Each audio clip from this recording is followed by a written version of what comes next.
नमस्कार। मेरे YouTube channel Hindi ज्ञान सागर में आप सभी का स्वागत है। मैं नीतू सिंह सोलंकी आज आपको क्लास 10 के क्षितिज गद्य खंड के अलग अलग वीडियो में एक एक पाठ का वाचन करूंगी। तो आइए शुरुआत करते हैं गद्य खंड के प्रथम पाठ नेताजी का चश्मा से, जिसके लेखक स्वयं प्रकाश जी हैं। नेताजी का चश्मा। हालदार साहब को हर 15वें दिन कंपनी के काम के सिलसिले में उस कस्बे से गुजरना पड़ता था। कस्बा बहुत बड़ा नहीं था जिसे पक्का मकान कहा जा सके, वैसे कुछ ही मकान और जिसे बाजार कहा जा सके, वैसा एक ही बाजार था। कस्बे में एक लड़कों का स्कूल, एक लड़कियों का स्कूल, एक सीमेंट का छोटा सा कारखाना, 2 ओपन एयर सिनेमा घर और एक ठो नगर पालिका भी थी। नगर पालिका थी तो कुछ न कुछ करती भी रहती थी। कभी कोई पक्की सड़क बनवा दी, कभी कुछ पेशाब घर बनवा दिए, कभी कबूतरों की छतरी बनवा दी, तो कभी कवि सम्मेलन करवा दिया। इसी नगर पालिका के किसी उत्साही बोर्ड या प्रशासनिक अधिकारी ने एक बार शहर के मुख्य बाजार के चौराहे पर नेताजी सुभाष चंद्र बोस की एक संगमरमर की प्रतिमा लगवा दी। ये कहानी उसी प्रतिमा के बारे में है, बल्कि उसके भी एक छोटे से हिस्से के बारे में है। पूरी बात तो अब पता नहीं, लेकिन लगता है कि देश के अच्छे मूर्तिकारों की जानकारी नहीं होने और अच्छी मूर्ति की लागत अनुमान और उपलब्ध बजट से कहीं बहुत ज्यादा होने के कारण काफी समय ऊहापोह और चिट्ठी पत्री में बर्बाद हुआ होगा। बोर्ड की शासनावधि समाप्त होने की घड़ियों में किसी स्थानीय कलाकार को ही अवसर देने का निर्णय किया गया होगा और अंत में कस्बे के इकलौते हाई स्कूल के इकलौते ड्राइंग मास्टर, मान लीजिए मोतीलाल जी को ही ये काम सौंप दिया गया होगा, जो महीने भर में मूर्ति बनाकर पटक देने का विश्वास दिला रहे थे।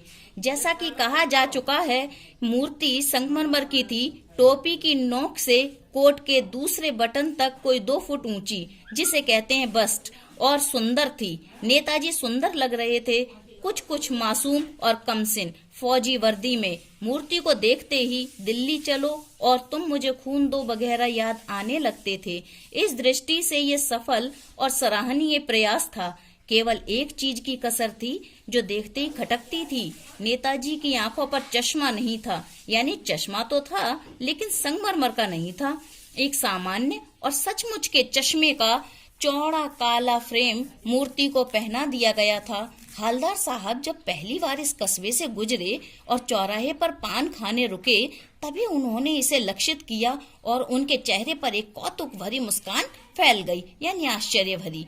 वाह भाई, ये आइडिया भी ठीक है। मूर्ति पत्थर की, लेकिन जीप कस्बा छोड़कर आगे बढ़ गई। तब भी हालदार साहब इस मूर्ति के बारे में ही सोचते रहे और अंत में इस निष्कर्ष पर पहुंचे कि कुल मिलाकर कस्बे के नागरिकों का ये प्रयास सराहनीय ही कहा जाना चाहिए। महत्व तो मूर्ति के रंग रूप या कद का नहीं, उस भावना का है, वरना तो देशभक्ति भी आजकल मजाक की चीज होती जा रही है। दूसरी बार जब हालदार साहब उधर से गुजरे तो उन्हें मूर्ति में कुछ अंतर दिखाई दिया। ध्यान से देखा तो पाया कि चश्मा दूसरा है। पहले मोटे फ्रेम वाला चौकोर चश्मा था, अब तार के फ्रेम वाला गोल चश्मा है। हालदार साहब का कौतुक और बढ़ा। वाह भाई, क्या आइडिया है। मूर्ति कपड़े नहीं बदल सकती, लेकिन चश्मा तो बदल ही सकती है। तीसरी बार फिर नया चश्मा था। हालदार साहब की आदत पड़ गई हर बार कस्बे से गुजरते समय चौराहे पर रुकना, पान खाना और मूर्ति को ध्यान से देखना। एक बार जब कौतूहल दुर्दमनीय हो उठा तो पान वाले से ही पूछ लिया, क्यों भाई, क्या बात है, ये तुम्हारे नेताजी का चश्मा हर बार बदल कैसे जाता है। पान वाले के खुद के मुंह में पान ठूसा हुआ था। वह एक काला मोटा और खुश मिजाज आदमी था। हालदार साहब का प्रश्न सुनकर वह आंखों ही आंखों में हंसा। उसकी तोंद थिरकी। पीछे घूमकर उसने दुकान के नीचे पान थूका और अपनी लाल की काली बत्ती सी दिखाकर बोला, कैप्टन चश्मे वाला करता है। क्या करता है? हालदार साहब कुछ समझ नहीं पाए। चश्मा चेंज कर देता है। पान वाले ने समझाया। क्या मतलब? क्यों चेंज कर देता है? हालदार साहब अब भी नहीं समझ पाए। कोई ग्राहक आ गया। ग्राहक यानी ग्राहक। ग्राहक आ गया तो समझो उसको चौड़े चौखट चाहिए तो कैप्टन किधर से लाएगा, तो उसको मूर्ति वाला दे दिया, उधर दूसरा बिठा दिया। अब हवलदार साहब को बात कुछ कुछ समझ में आई। एक चश्मे वाला है जिसका नाम कैप्टन है, उसे नेताजी की बगैर चश्मे वाली मूर्ति बुरी लगती है, बल्कि आहत करती है, मानो चश्मे के बगैर नेताजी को असुविधा हो रही हो।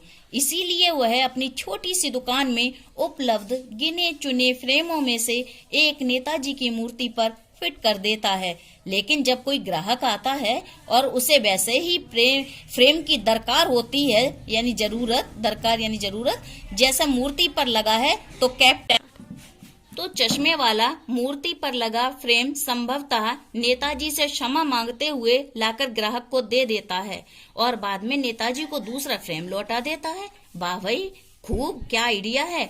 लेकिन भाई एक बात अभी भी समझ में नहीं आई। हवलदार साहब ने पान वाले से फिर पूछा, नेताजी का ओरिजिनल चश्मा कहाँ गया? पान वाला दूसरा पान मुंह में ठूंस चुका था। दोपहर का समय था, दुकान पर भीड़ भाड़ अधिक नहीं थी। वह फिर आंखों ही आंखों में हंसा, उसकी तोंद थिरकी, कत्थे की डंडी फेंक, पीछे मुड़कर उसने नीचे पीक थूकी और मुस्कुराता हुआ बोला, मास्टर बनाना भूल गया। पान वाले के लिए एक मजेदार बात थी, लेकिन हवलदार साहब के लिए चकित और द्रवित करने वाली। यानी वह ठीक ही सोच रहे थे। मूर्ति के नीचे लिखा मूर्तिकार मास्टर मोतीलाल वाकई कस्बे का अध्यापक था।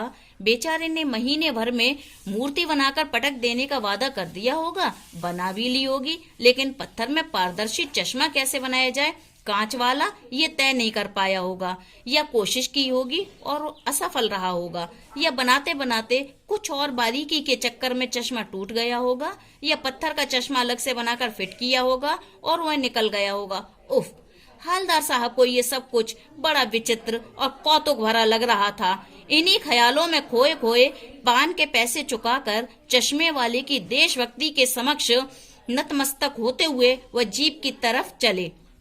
फिर रुके, पीछे मुड़े और पान वाले के पास जाकर पूछा, क्या कैप्टन चश्मे वाला नेताजी का साथी है या आजाद हिंद फौज का भूतपूर्व सिपाही? पान वाला नया पान खा रहा था। पान पकड़े अपने हाथ को मुंह से 1.5 इंच दूर रोक कर उसने हवलदार साहब को ध्यान से देखा, फिर अपनी लाल काली बत्ती सी दिखाई और मुस्कुराकर बोला, नहीं साहब, वो लंगड़ा क्या जाएगा फौज में, पागल है पागल। वो देखो, वो आ रहा है, आप उसी से बात कर लो, फोटो वोटो छपवा दो उसका कहीं। हवलदार साहब को पान वाले द्वारा एक देशभक्त का इस तरह मजाक उड़ाया जाना अच्छा नहीं लगा। मुड़कर देखा तो अवाक रह गए। एक बेहद बूढ़ा मरियल सा लंगड़ा आदमी, सिर पर गांधी टोपी और आंखों पर काला चश्मा लगाए, एक हाथ में एक छोटी सी संदूकची और दूसरे हाथ में एक बांस पर टंगे बहुत से चश्मे लिए अभी अभी एक गली से निकला था और अब एक बंद दुकान के सहारे अपना बांस टिका रहा था।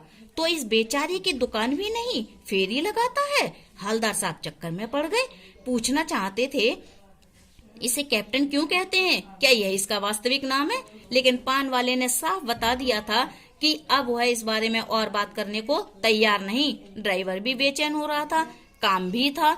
हवलदार साहब जीप में बैठकर चले गए। 2 साल तक हवलदार साहब अपने काम के सिलसिले में उस कस्बे से गुजरते रहे और नेताजी की मूर्ति में बदलते हुए चश्मों को देखते रहे।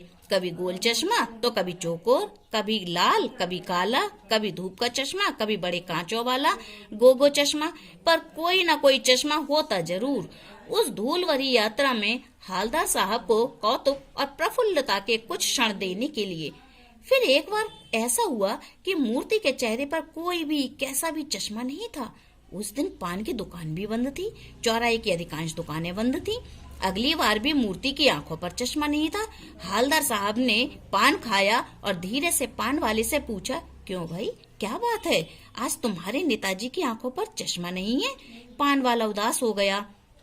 उसने पीछे मुड़कर मुंह का पान नीचे थूका और सिर झुकाकर अपनी धोती के सिरे से आंखें पोंछता हुआ बोला, साहब, कैप्टन मर गया। और कुछ नहीं पूछ पाए हवलदार साहब। कुछ पल चुपचाप खड़े रहे, फिर पान के पैसे चुकाकर जीप में आ बैठे और रवाना हो गए। बार बार सोचते, क्या होगा उस कौम का जो अपने देश की खातिर घर गृहस्थी, जवानी, जिंदगी सब कुछ होम कर देने वालों पर भी हंसती है और अपने लिए बिकने के मौके ढूंढती है। दुखी हो गए 15 दिन बाद फिर उसी कस्बे से गुजरे। कस्बे में घुसने से पहले ही ख्याल आया कि कस्बे की हृदय स्थली में सुभाष की प्रतिमा अवश्य ही प्रतिष्ठापित होगी, लेकिन सुभाष की आंखों पर चश्मा नहीं होगा, क्योंकि मास्टर बनाना भूल गया और कैप्टन मर गया। सोचा आज वहां रुकेंगे नहीं, पान भी नहीं खाएंगे, मूर्ति की तरफ देखेंगे भी नहीं, सीधे निकल जाएंगे। ड्राइवर से कह दिया चौराहे पर रुकना नहीं, आज बहुत काम है, पान आगे कहीं खा लेंगे। लेकिन आदत से मजबूर आंखें चौराहा आते ही मूर्ति की तरफ उठ गईं। कुछ ऐसा देखा कि चीखे रोको। जीप स्पीड में थी। ड्राइवर ने जोर से ब्रेक मारे। रास्ता चलते लोग देखने लगे। जीप रुकते न रुकते हालदार साहब जीप से कूदकर तेज तेज कदमों से मूर्ति की तरफ लपके और उसके ठीक सामने जाकर अटेंशन में खड़े हो गए।